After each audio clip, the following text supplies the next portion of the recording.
to the record. Senator Booker. Thank you very much, Madam Chairman. And Ms. Mascott, this doesn't directly pertain to you, but I just want to say for the record, I'm watching in the short time I've been in the United States Senate the continued deterioration of the advise and consent role of the United States Senate. I know Senator Coons very well, one of my few friends I had in the Senate before I became a senator, who works in a bipartisan way, in a way that's a model really for the United States Senate. He made it very clear to the White House he was willing to work with them to find a candidate acceptable to them that could be a consensus and unifying candidate.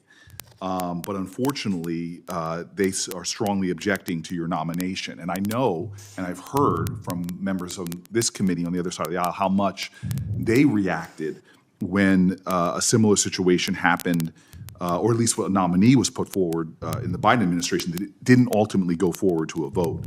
Well, this mirrors my experience with the vacant Third Circuit Court seat in New Jersey, which was filled by Emile Beauvais. With your nomination, we now have 2 judicial nominees to the Third Circuit that do not have home state senator support. But more than that, their objections, I think, are principled because of your lack of ties to the circuit. On the appellate court, you will be reviewing decisions of the district courts in Delaware, New Jersey, Pennsylvania, and the Virgin Islands. You haven't appeared in this circuit and have very few ties. There's a reason why our framers put these very important pillars into our Constitution.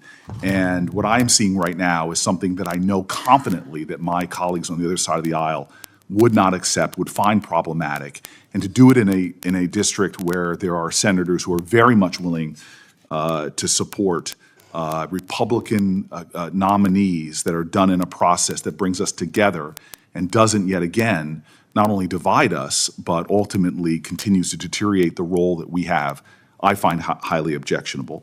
But Ms. Mascott, you are before us, and I want to jump right in. In your Senate questionnaire, you describe your selection. I'm sorry. When the president tried to fire FTC commissioners, I believe illegally so, Rebecca Slaughter and Alvaro Bedoya, I led over 40 of my colleagues in an amicus brief before the court.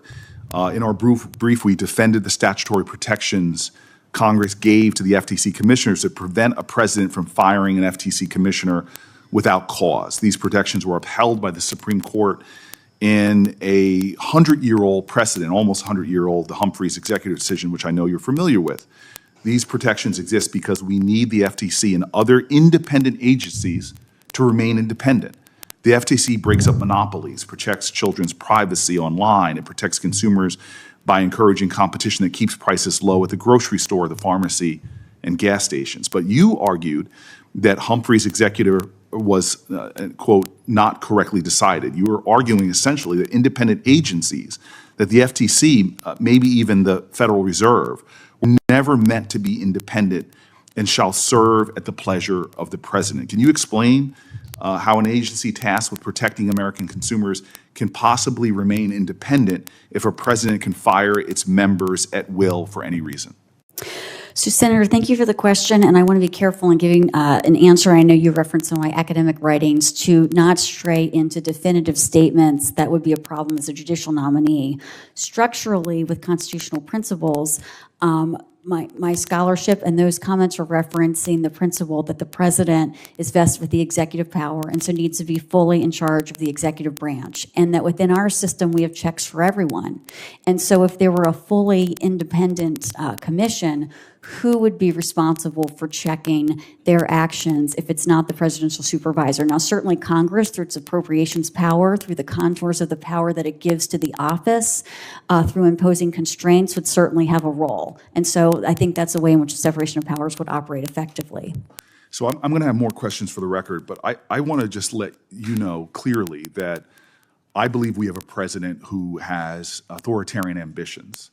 I believe we have a president right now who is openly violating court orders, openly violating clear principles of our Constitution. I have a president that is threatening judges that disagree with him and the independence of the judiciary. We have a president that is assuming responsibilities like spending powers clearly laid out in the Article I branch. I'm doing a lot of reading recently about the deterioration of democracies around the globe. And it is amazing how this president is doing things that speak to a very chilling and very sobering reality of a person who does not have respect for our Constitution and is doing things to me that could undermine our democracy, its strength, the trust in our institutions, or worse. I have a big suspicion now that he is putting forward judges that are more loyal to him than they are to constitutional principles. I believe we are in a dangerous time. And I'm going to have questions for you for the record, but I will say to you in this open hearing that your job is not to be President Trump's lawyer on the courts, but it is a sacred obligation. And when the independence of agencies, when the checks and balances of our Constitution are under attack as they are right now, it really is chilling to me that we have a judge nominee before us that cannot state unequivocally that they will protect not just the Constitution, but the important and urgent independencies of agencies and the urgency we have right now to deepen our commitment to constitutional principles. And so I look forward to getting your answers on the record, and thank you very much for the indulgence to the chairman. Thank you. At a Senate Judiciary Committee hearing, Senator Cory Booker, Democrat, New Jersey, questioned Jennifer Mascott, nominee to be United States Circuit Judge for the Third Circuit. Booker opened by expressing frustration with what he described as the continuing decline of the Senate's advice and consent role. He said that despite bipartisan efforts, such as those led by Senator Chris Coons to work with the White House in finding consensus nominees, the administration pushed forward with candidates that lacked broad support. He pointed out that Mascott's nomination follows a recent appointment to the Third Circuit that also moved ahead without home state senator approval, a tradition he argued was once respected. He raised concern over Mascott's limited ties to the circuit, which covers Delaware, New Jersey, Pennsylvania, and the Virgin Islands, noting that she had little direct experience in those jurisdictions. Booker argued that such choices weaken the Senate's role and deepen divisions rather than fostering unity. Turning to her academic writings, Booker pressed Mascott on her position regarding the nearly century-old Humphreys executor decision, which prevents the president from firing Federal Trade Commission commissioners without cause. He highlighted the importance of independent agencies like the FTC, which protect consumers, regulate monopolies, and safeguard children's privacy. Booker questioned how such agencies could maintain independence if their leaders could be dismissed at will. Mascott responded cautiously, stressing that her comments in scholarship reflected constitutional principles about presidential power